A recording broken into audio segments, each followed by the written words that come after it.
Start off by thanking the folks here in this neighborhood for letting me come in and see what's going on. Councilman, thank you.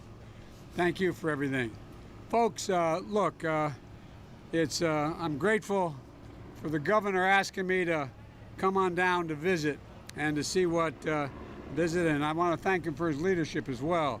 You know, we just came from an emergency operations center here in St. John's Parish, and we just walked this neighborhood. I'm going to finish walking it up that way as well. But the fact is that you know, there's a lot. We just to see just exactly what's happened on the ground, see what's going on in people's homes. A lot of people fear, for example, because they don't have cell connections, are unaware of what available help there is right now to get them. The FEMA director and I were just talking to them. We're going to make sure we have someone coming through here, going door to door, letting people know what's available to them right now, because they can't connect online. And with the governor and mayors and members of Congress, community leaders, all the folks that are here, we've been working together to deliver millions of meals and liters of water. And I know you all are frustrated about how long it takes to restore power. It's dangerous work. 25,000 linemen from around the country have come here to Louisiana to help.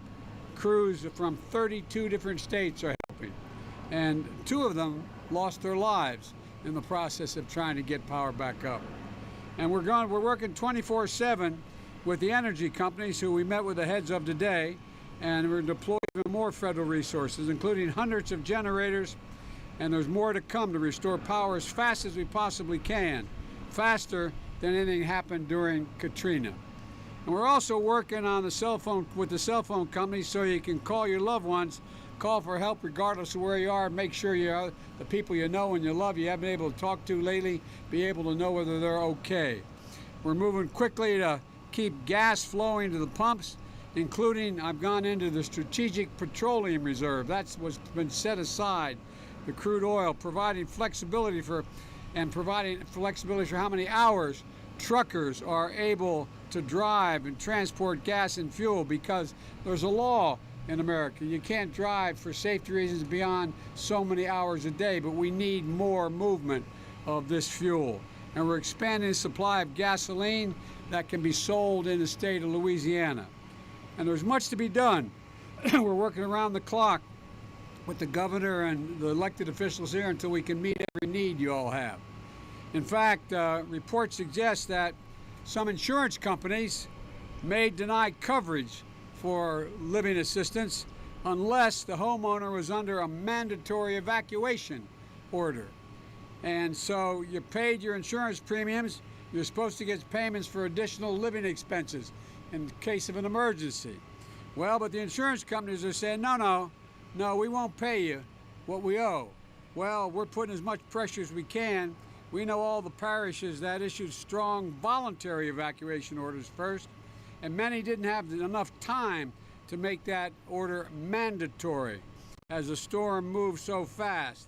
And you know, even with voluntary evacuations order, folks felt safest leaving their homes in many cases. No one fled this killer storm because they were looking for a vacation or a road trip. So, folks, they left their home because they felt that they had to flee the risk of death. There's nothing voluntary about that. And so I'm calling on private insurance companies, don't hide behind the fine print and a technicality. Pay what you owe your customers. Cover temporary housing costs and natural disasters, and help those in need. That's what we should all be doing now, and that's what we are doing. So far, we have provided, the governor's help as well, $100 million in critical assistance directly to people in Louisiana by putting $500 in their bank accounts once they've contacted us. That's what we're going to come back and let all you people know exactly how to do that. That'll happen. And secondly, as the governor's request, FEMA is helping with what fancy phrase, transitional sheltering assistance, meaning a place for you to be safely able to sleep at night and be secure, like covering your hotel bill you're racked up because you couldn't stay at home during the hurricane or because your home is not livable now. We're making sure this kind of relief is equitable for those hardest hit the resources they need have to get to them. And so no matter who you are, if you live in an affected area, please visit disasterassistance.gov once you're able to use your cell phone, or call 1-800-621-FEMA, FEMA. That's 1-800-621-3362. And folks, Hurricane Ida is another reminder that we need to be prepared for the next hurricane. And superstorms are going to come, and they're going to come more frequently and more ferociously. I've been working closely with the governor and our colleagues in Congress in both parties on my Build Back Better plan that will modernize our roads, our bridges, our water systems, sewers and drainage systems, and power grids and transmission lines to make sure they're more resilient. I walk through the backyards here. So many telephone lines are down. So many telephone poles are down. So many of the way in which we transmit energy is lost because of old wooden telephone poles. We know for a fact if they're underground, they're secure, cost more money. We got to not just build back to what it was, put the same old poles up. We got to build back better. We got to build back more resiliently. And we got to make sure we do the same thing across the board.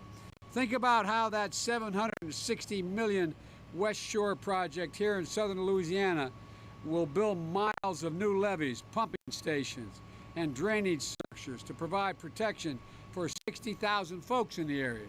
It will change their lives in future storms. I told the governor that he has my full support, and I mean it sincerely, he has my full support to get this project done. And folks, I know you're hurting. I know you're hurting. I know the folks in Lake Charles, who I visited earlier this year, are still hurting from Hurricane Laura. I want you to know we're going to be here for you.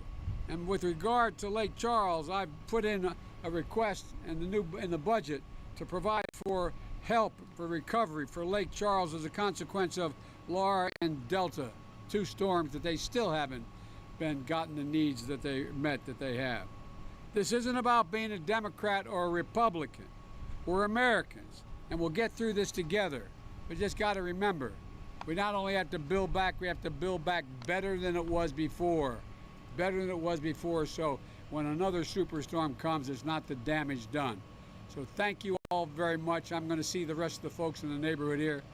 But every time I'd walk out of my grandpa's house up in Scranton, Pennsylvania, he'd yell, "Joey, keep the faith."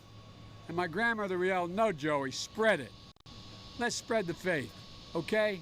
Let's get this done together." Thank you. Thank you. All right, want to walk up here?